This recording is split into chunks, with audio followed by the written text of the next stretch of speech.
In early 2020, Abraham Riang was working 170 kilometers away from his family. He lived in the densely packed city of Aizawl, far removed from his rural village.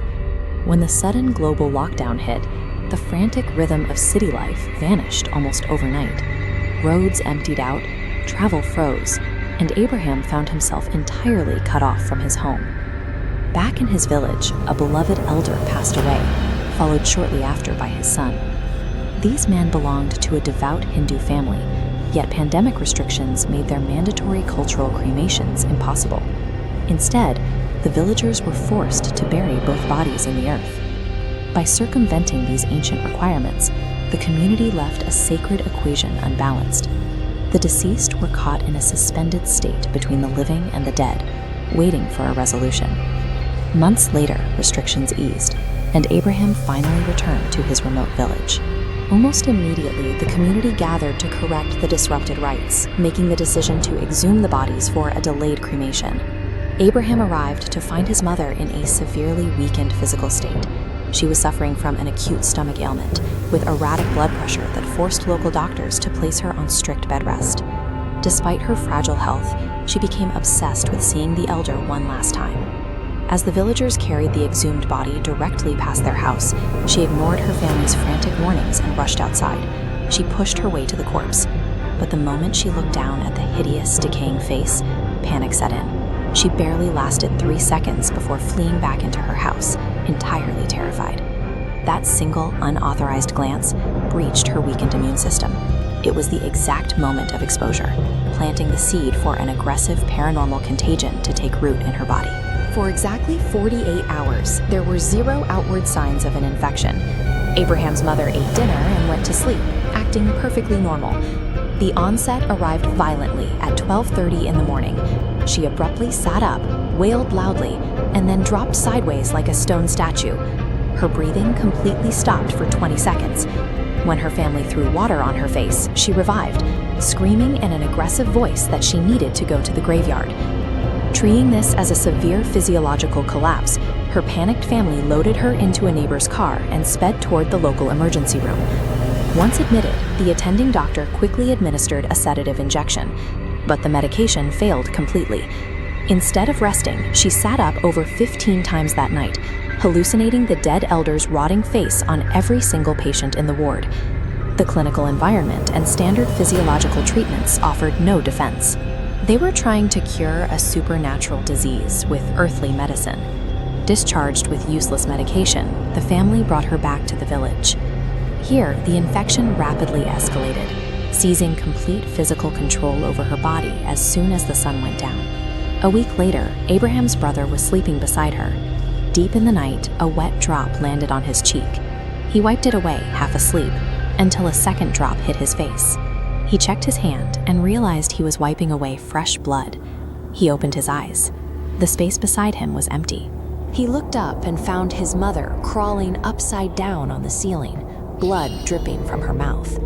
Worse, her physical features had warped to resemble the dead elder. The family's deep Christian faith acted as a faulty antiviral. Local priests prayed over her, but the possessed mother simply mocked them, spinning around the room and dancing erratically with a Bible wrapped tightly against her chest. Exhausted and terrified, the family resorted to a drastic containment protocol. Every single night, they bound Abraham's mother to the interior walls of their house using heavy iron chains. The iron chains served as a rudimentary physical quarantine, yet they offered no barrier to the underlying disease as it prepared to migrate. The pathogen finally jumped hosts late one night near the bathroom. While escorting his chained mother, the brother made direct, prolonged eye contact with her. Her eyes had dilated into a terrifying, bloodshot red. The incubation period in the brother was brutally short.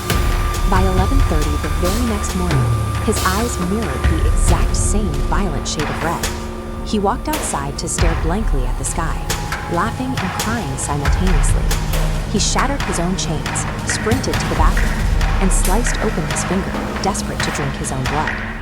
Later that day, Abraham watched in horror as his newly infected brother and his chained mother sat cross-legged on the same bed, conversing fluently with each other in an entirely unknown language. The paranormal virus had successfully replicated, actively hunting through the family bloodline for fresh vessels to inhabit. With local hospitals baffled and the church entirely powerless, the Christian family was forced to cross cultural lines. They called in an epidemiological specialist for the supernatural, an Assamese tantric. The tantric diagnosed a dual possession involving the grandfather and the son, who had died alongside him during the pandemic. Mapping the vector of possession reveals how the grandfather's spirit targeted the mother first, using her as a biological bridge to forcibly inject his son's wandering spirit into the brother's body. There was no malicious evil at play, only the cold, mechanical logic of survival. These wandering spirits operated exactly like a mutating virus, desperately seeking out genetically linked hosts to keep themselves alive. To break the infection, the tantric prescribed a strict eradication protocol. He instructed Abraham's father to administer specific, ritually charged water to both victims every single day, precisely before sunset, for 7 continuous days. The protocol worked, but the damage was deep. It took a grueling month and a half of careful convalescence before the mother and brother fully purged the spiritual infection from their nervous systems.